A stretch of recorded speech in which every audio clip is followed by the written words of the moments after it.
मिथिला संस्कृति का छुपा हुआ रहस्य। आज हम मिथिला शब्द का अर्थ से शुरुआत करते हैं।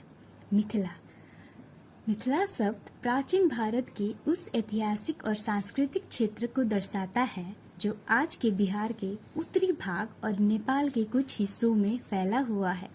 मान्यता यह है कि इसका नाम प्राचीन राजा मिथ के नाम पर पड़ा था, जिनके राज्य को बाद में मिथिला कहा जाने लगा।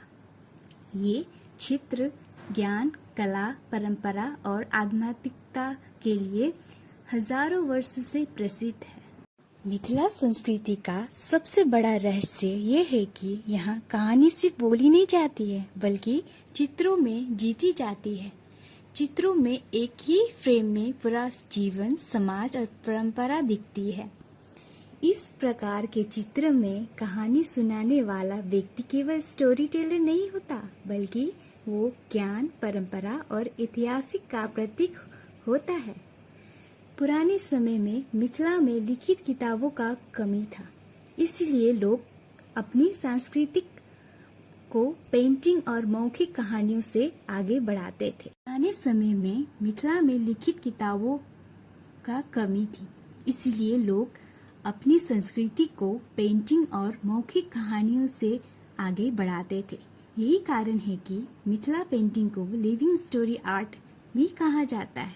अक्सर मिथिला चित्रों के चारों तरफ फूल, पंछी, सूरज, पेड़ और जानवर बने होते हैं।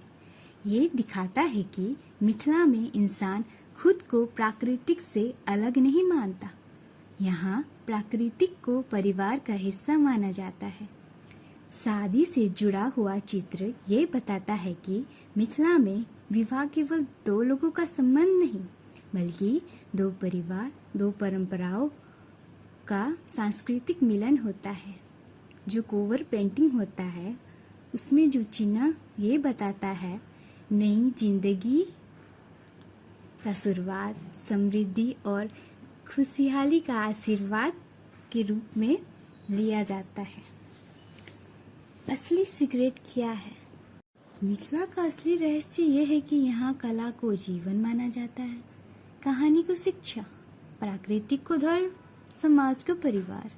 यही कारण है कि मिथिला संस्कृति हजारों साल बाद भी जिंदा और मजबूत है। अगर वीडियो पसंद आए तो लाइक करिए एंड सब्सक्राइब करिए। जय मिथिला।